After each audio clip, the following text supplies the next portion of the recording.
It's an incredible coincidence that it's the right distance and the right size. Because obviously the moon is so much smaller than the sun. Yeah. But perfectly distanced. The scale. So that when the sun and the moon is there, it's like, boom. It's like the right size. Not like half of it. Yeah. You know, it's perfect. Yeah, perfect. It just sits right in there. Yeah, it's like an Oreo in the cream. It's amazing. The really screwball theories are that the moon is fake. I've never heard that one. Yeah. The panda fake has nothing on the moon being fake. The moon is fake. Yeah. They think that the moon is artificial, and then it was like put here by aliens, and it's hollow. You're kidding. Oh, no. That's a good one. And that it was put here in order to sustain life on Earth, to give us a stable orbit. I mean, it does do that. It does do that. Yeah. Huh. Because imagine, like, how fragile life is. Like, we're really concerned about climate change. Like, Sure. oh, my God, the climate changes. Well, guess what? If the fucking moon wasn't there, you'd be doomed. Oh, that's just nothing. There's no way. Yeah. You need a big moon, too. It controls all of our oceans. And it's a quarter of the size of the Earth. Yeah. It's a weird moon. Yeah. Like, I don't think there's another moon in our entire solar system that's comparable in terms of like the size and the relationship to the other planet. To the planet itself. I think it's way bigger than every other moon. Let's find that out. Is that that's what pretty true. formulates the conspiracy theories? Yeah, like yeah, it was brought in? Oh, yeah. Interesting. There's also, we did some sort of experiment where we shot something at the moon and it rang like a bell for like a long time, which is really weird. That's wild. It's like it echoed like way longer than we thought, which of course could just be they didn't know what it would do because they'd never done it before. Right. And they don't even know like the fifth largest moon in the solar system with a diameter of the width of the contiguous United States, while it's dwarfed by Jupiter and Saturn's largest moons. It's uniquely massive compared to its parent planet. Yeah, that's what it is, making the Earth-Moon system more like a double planet. Yeah, so in relationship to the planet, like Jupiter and Saturn have huge moons, but Jupiter obviously is fucking massive, way bigger than us. Yeah. Well, you can look at the size of Jupiter in comparison to the size of Earth. Yeah, so it's the scale of the moon to the Earth. Yeah, interesting. That is a wild conspiracy theory. Imagine just being the guy who's like, you know what? Why don't we shoot at the moon?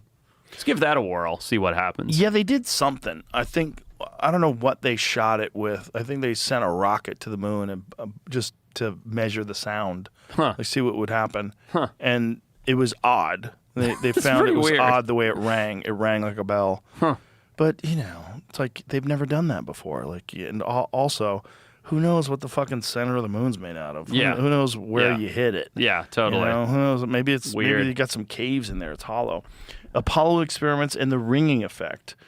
The phrase "moon rang like a bell" comes from Apollo 12. In 1969, November, NASA deliberately crashed the lunar module's ascent stage onto the moon. Seismometers recorded long-lasting vibrations for nearly an hour. This description is a metaphor for how dry, cold lunar rock reverberates without water to dampen the shock waves. Oh, interesting. Yeah, but retards and dorks say, "Oh, it's hollow. It's made by aliens." And there's also people that think that there's stuff there. That, like there's a monolith. Oh, those there, cities on the moon and all that. On the other side that we can't see. Yeah, man. Bases. Reddit's a wild place, huh? It's really like, this is not even Reddit. This is like you got to go to like weird message boards. Crazy people go. It's deep crazy. Yeah, people that have Hollow Moon's on Wiki. What's that? Hollow Moon. The Hollow Moon, closely related to Spaceship Moon. That's the one. Are pseudoscientific hypotheses that propose the Earth's moon is either wholly hollow or otherwise contains a substantial interior space. No scientific evidence exists to support the idea. Let's go to Spaceship Moon because that seems even more interesting. Yeah, Spaceship Moon. Come on, baby. All these pseudo-scientific. The moon's spaceship includes historical... Oh, no. Yeah, it's not. I didn't know what that means. Spaceship moon theory. Okay, yeah, good call. Try that. It's theory. A pseudoscientific hypothesis proposing that Earth's moon is an artificial, hollowed-out satellite constructed by an alien civilization. Oh, boy. See? It's like the Death Star. There you go, bro. Yeah. Well, you need to get into, like, space is fake. That's even better. Space is fake. It's popularized in 1970 by two Soviet scientists, Mikhail Vasin and Alexander. How about that word? Yep. Shcherbakov, who suggested the moon was reinforced by an armored titanium hull to survive impacts. Oh, man. People need more to do. No, they don't. You like this? I love the kookier, the better. Yeah. Like hashtag space is fake is one of my favorite things to look up, because there's a whole community of people out there that think space is fake. But I also think that a lot of these people, what you're getting is there's been some people who develop fake theories in order to see if people bite. And then they put them out there like on Reddit or somewhere on 4chan. 4chan's a great place for stuff like that, because you got a lot of schizophrenics that like to visit those places. And they'll put it out there and see if people run with it. And then they'll do it to see if just for fun. And it gives you a community.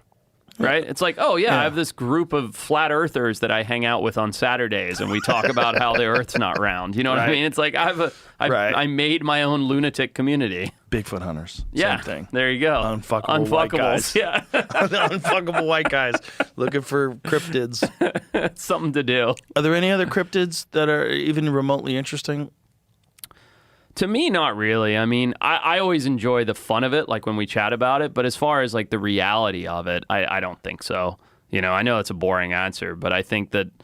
Well, you would know. I mean, that's why I'm asking you. I mean, you're a guy who actually goes to these places. I mean, and goes looking for stuff. I love when you hear about something like a burrowing snake, and everybody's like, "That's not real. It doesn't exist." And then turns out somebody finds this weird snake, and it's not really a cryptid, but it's something that nobody's been looking for, because why would you, right? Nobody's digging in the earth in the center of the Congo to find a mud snake, you know, or whatever it happens to be. And I think those are the things that they end up being cryptids in small communities. You know, like you hear from the village about the snake. I'm making the snake up, but about the snake that lives under the mud and only bites when people dig their crops or whatever it happens to be. And it creates this generational legend that becomes a cryptid. But the truth is, there is a snake that lives under the crops in the mud. It's just nobody ever goes looking for it, because why would you? Well, there is a weird arrogance that we have in 2026, because we have uncovered so much in comparison to people that lived 200 or 300 years ago. Oh, for sure. That we have this maybe arrogant assumption that we have an accurate audit of all the animals on the planet. And it's such a human thing to do, is to be like, we've quantified it all. We have the answers. Yeah. You know, it's like we put a finite on something. And then you have all these guys, like especially in the scientific community, which is, that's a whole story for itself. But they're now like, okay, I need funding, so I'm going to speciate a bunch of stuff. So I'm going to go look at 4 things that are exactly the same, except one lives on one side of the creek and one lives on the other. And now I'm going to make it its own species, because that'll fund more work for me. So now you have this speciation race. Yeah. And there's no gatekeeping on that where someone goes, hey. I mean, there are certain criteria that you have to meet, but they're pretty easy to meet. Do you know what I mean? You have to say it looks different, it has some kind of genetic anomaly, it has some kind of physical anomaly, there's a population of it. Okay, now I've named my own species, and that makes noise, and I can publish a paper, and now my research is funded.